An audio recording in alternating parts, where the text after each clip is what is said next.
Ẹ káàárọ̀, ẹ káàsán, ẹ káalẹ́ níbikíbi tí ẹ bá ti wò mí. Ẹ káàbọ̀ sórí channel Mummy AJ TV. If you ever come across channel mi for the first time, ẹ jọ̀ọ́ bá mi subscribe, ẹ bá mi like, ẹ bá mi share, ẹ bá mi comment. Ẹ̀yin tèmi, mo lérò pé ẹ ti wo Oore-ọ̀fẹ́ produced by Ìrèwọlé Ọláníyan. Ẹ̀yin tèmi, mo fẹ́ kẹ́ lọ wo eré yìí. Eré yìí ó kọ́ wa ní ọ̀pọ̀lọpọ̀ ẹ̀kọ́ tó yẹ ká mọ̀, as in a lot of lesson ló kọ́ wa. Àwọn wo la máa rí nínú eré yìí? Àwọn tá máa rí tó kópa nínú eré yìí, a máa rí Madam Surutu, a máa rí Apá, a máa rí Lanre Adédiwúrà, a máa rí Victoria Adébáyọ̀, a máa rí Victoria Adébóyè, a máa rí àwọn oríṣiríṣi òṣèré nínú eré yìí. Ẹ̀yin tèmi, ipa wo ni Ìrèwọlé Ọláníyan kó? Nínú eré yìí, Ìrèwọlé Ọláníyan ó jẹ́ ọmọ Surutu nínú eré yìí. Tó jẹ́ pé ó ní ẹ̀gbọ́n, which is Apá, ó dẹ̀ tún ní àbúrò nínú eré yìí. Àmọ́ gbogbo responsibility ilé yẹn, include ti ìyá, tẹ̀gbọ́n, tàbúrò, orí Ìrèwọlé ló wà. Orí ẹ̀gbọ́n ni gbogbo bùkátà ilé wà. Tí ìyá ṣe máa sanwó ilé, tàbúrò ṣe máa sanwó school, tẹ̀gbọ́n ṣe máa sanwó school ọmọ láti take care ìyàwó. Ọwọ́ àbúrò ló wà, which is Ìrèwọlé. Iṣẹ́ wo ni Ìrèwọlé ṣe nínú eré yìí? Ìrèwọlé ń ṣiṣẹ́ ní ilé iṣẹ́ telecommunication nínú eré yìí. Níbẹ̀ ni ó ti rí àwọn owó díẹ̀díẹ̀ tó fi ran àwọn òbí rẹ̀ lọ́wọ́. Yàtọ̀ sí owó oṣù ẹ̀, ó tún máa ń gba loan láti fi sponsor àwọn àbúrò àti ẹ̀gbọ́n. Nínú eré yìí, ẹ wo ibi tí àbúrò ẹ̀ sì ń pè fún owó school fees, fún handout, fún owó everything tó bá ti need in school. Àbúrò ẹ̀ máa ń pè every time.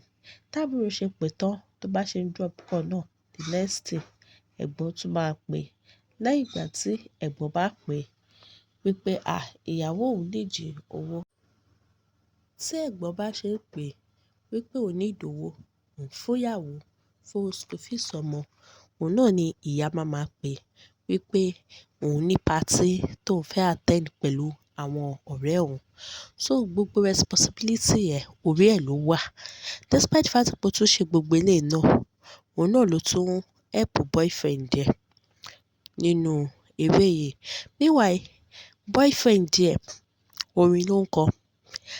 Àṣé boyfriend gan, òun náà tún ní another girlfriend, but ó ń gbá Ìrèwọlé. Ẹ wo ibi tí Ìrèwọlé ti tẹ̀lé lọ studio every time tó bá fẹ́ lọ record orin ní studio, Ìrèwọlé máa ń tẹ̀lé lọ. Tó bá need owó, òun ló máa bá yá owó, ló máa bá ṣe everything tó bá fún. Ẹ wá wo ibi tí àṣírí ẹ̀ ti tú nígbà tó fún Ìrèwọlé ní phone ẹ̀ tó jáde. Ìrèwọlé wá lọ play gbogbo voice note ibi tó ti sọ fún bae girlfriend ẹ̀ pé Ìrèwọlé ATM machine òun ni.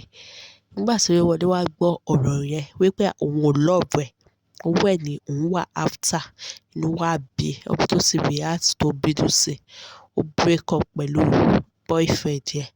So kò pẹ́ náà ni Ọlọ́run wá ṣe tó wá pàdé another guy tó jẹ́ pé ìyẹn like ẹ̀, ó fi ìfẹ́ mọ̀.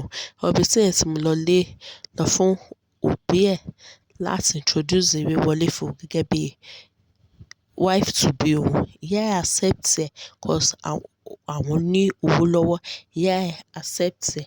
Ẹ wo ìgbà tí Ìrèwọlé náà mú boyfriend ẹ̀ lọlé lọ fún àwọn òbí tiẹ̀. Àwọn òbí tiẹ̀ náà accept ẹ̀. Àmọ́ níwọ̀n ìgbà tí àwọn òbí ẹ̀ ti set eyes on him ni wọ́n ti bẹ̀rẹ̀ sí fún ní billing. Ìyá fún ní billing, àbúrò fún ní billing, ẹ̀gbọ́n fún ní billing. Ẹ wá wo ibi tí ìyá bọ̀bọ́ yẹn, ìyá ẹ̀ tún wá advice ẹ̀ wípé, ọmọ tó fẹ́ fẹ́ yìí tó jẹ́ pé ò tí fẹ́ wọlé, tí gbogbo family ẹ̀ ti fún ẹ ní billing, billing náà máa fi pa ẹ́ wípé, o ò ní lè fẹ́ ọmọ yìí o. Ẹ wo ibi tí ìyá ẹ̀ ti bá bọ̀bọ́ yẹn sọ̀rọ̀ tó jẹ́ ọmọ tiẹ̀ pé, o ò ní lè fẹ́ girl yìí o torí billing àwọn family ẹ̀. Ẹ wo ibi tí inú ti bí bọ̀bọ́ yẹn tó work out. Finally ìyá bọ̀bọ́ yẹn ló wá pe ìwé wọlé, tó wá sọ fún pé òun fẹ́ kí relationship tó wà láàárín ọmọ òun pẹ̀lú ẹ̀ so that kí relationship yẹn kó end torí pé òun ò fẹ́ tí àwọn family ẹ̀ tó ń ṣe bill ọmọ òun 'cause wọ́n fẹ́ fi bill pa ọmọ fún òun nítorí pé wọ́n fẹ́ fẹ́ gbogbo family ẹ̀ ló wá bill ọmọ. Woman yẹn ṣá ba relationship wọn jẹ́. Ibi tí Ìrèwọlé ti wá bínú lọlé tó ti sọ̀rọ̀ sí àwọn òbí ẹ̀, ó sọ̀rọ̀ sí ìyá ẹ̀, ó sọ̀rọ̀ sí ẹ̀gbọ́n ẹ̀, ó sọ̀rọ̀ sí àbúrò ẹ̀ pé wọ́n ti ba ayé òun jẹ́ pé èèyàn tó fẹ́ fẹ́ òun náà wọ́n ti ba gbogbo relationship òun jẹ́. Nínú eré yìí náà lẹ sì máa rí Victoria Adébóyè. Ipa wo ni Victoria Adébóyè kó nínú eré yìí? Victoria Adébóyè kó ipa ọ̀rẹ́ àti colleague Ìrèwọlé nínú eré yìí 'cause company kan ni as organization kan ni Victoria Adébóyè àti Ìrèwọlé àwọn méjèèjì tí ń ṣiṣẹ́. Wọ́n dẹ̀ tún wá jẹ́ ọ̀rẹ́.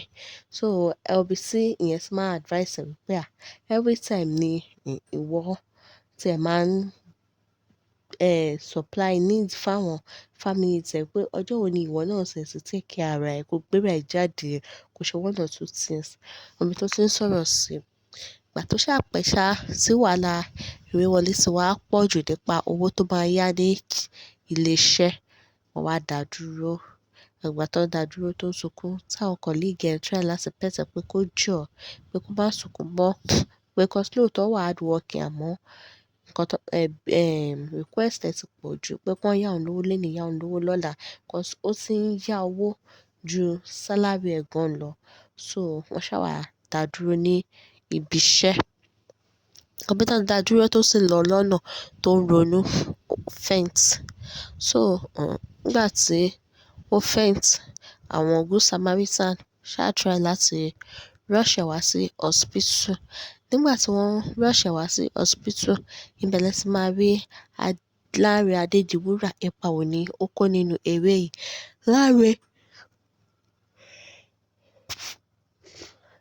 Láńrè Adédiwúrà kó ipa dókítà nínú eré yìí. Òun ló jẹ́ doctor nínú eré tó jẹ́ pé òun gangan ló ní ilé ìwòsàn tí wọ́n gbé Ìrèwọlé wà.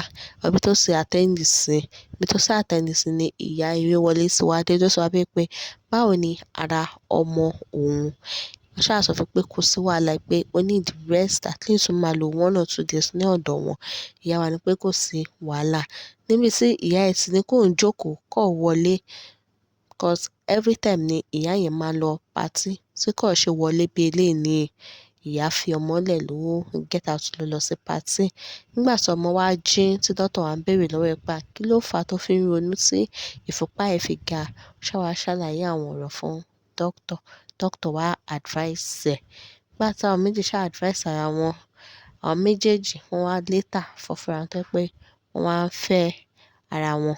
Ibi tí doctor ti gbé Ìrèwọlé lọ sí, doctor gbé Ìrèwọlé lọ fún shopping pé kó shop bó bá ṣe wù ú, kó ṣe shopping fún ara ẹ̀. Ibi tó ti ń ṣe shopping tó lọ clothing shopping tó ń shop fúnra ẹ̀. After tí wọ́n kúrò àwọn méjèèjì wálé, wọ́n ṣá bá eré ìfẹ́ wọn lọ. Ìyá àti àwọn ẹ̀gbọ́n àti àbúrò wọn tí wọ́n wá Ìrèwọlé wọn ò rí. Ìgbà tí ìyá ẹ̀ wá sí hospital láti wá béèrè lọ́wọ́ àwọn nurses tó wà ńbẹ̀ pé òun ti try láti contact ọmọ láti reach out to her wípé òun ò rí bá sọ̀rọ̀ pé why tó fi máa discharge ẹ̀ nígbà tí kò sí anybody pẹ̀lú ẹ̀. Doctor ṣá sọ fún pé kò sí eléyìí tó kàn pé since tí ò sí anybody tó stay pẹ̀lú ẹ̀ nígbà tí wọ́n ti admit ẹ̀ so àwọn ti discharge ẹ̀.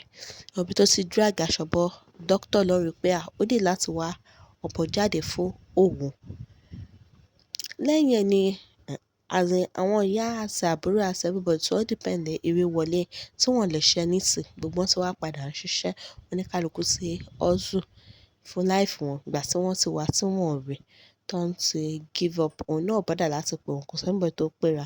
So oníkálukú ṣá wà ní orí ọwọ́ ẹ̀.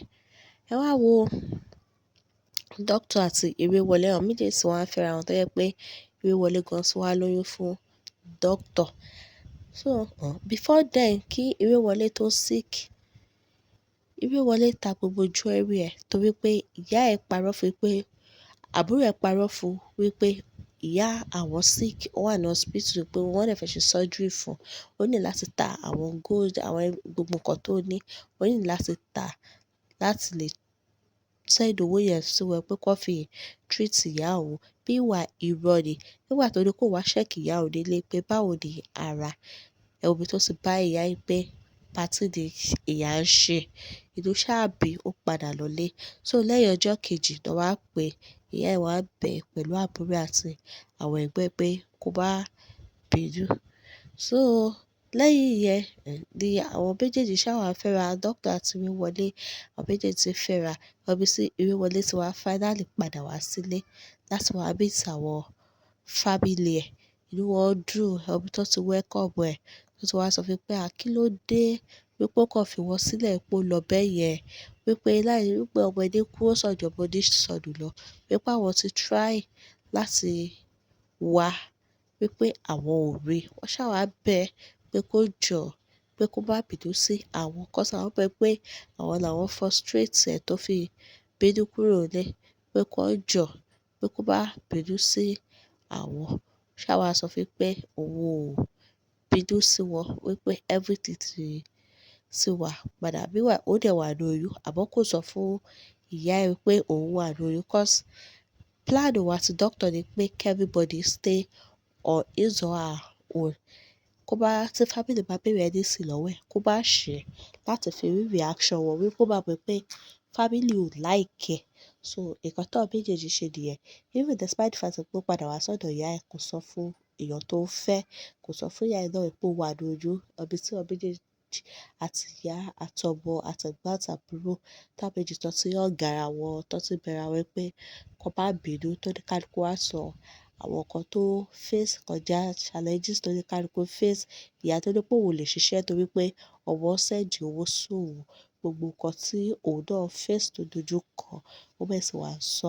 Ẹ̀yin tèmi, mo fẹ́ kí ẹ lọ wo eré yìí. Mo fẹ́ kí ẹ lọ wo nǹkan tó end Ìrèwọlé àti Ọláníyọ̀ nínú eré yìí. Mo fẹ́ kí ẹ lọ wo reaction Madam Surutu nígbà tí ó find out wípé Doctor ló fún ọmọ òun lóyún pé ó wà ní relationship.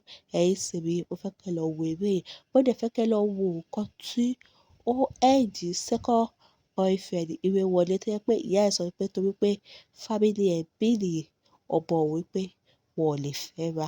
Mo fẹ́ kí ẹ lọ wo èèyàn tí òun náà end up láti fẹ́. Ẹ̀yin tèmi, ẹ má gbàgbé láti bá mi like, láti bá mi share, comment and subscribe. Thank you guys. See you guys in my next video. Bye.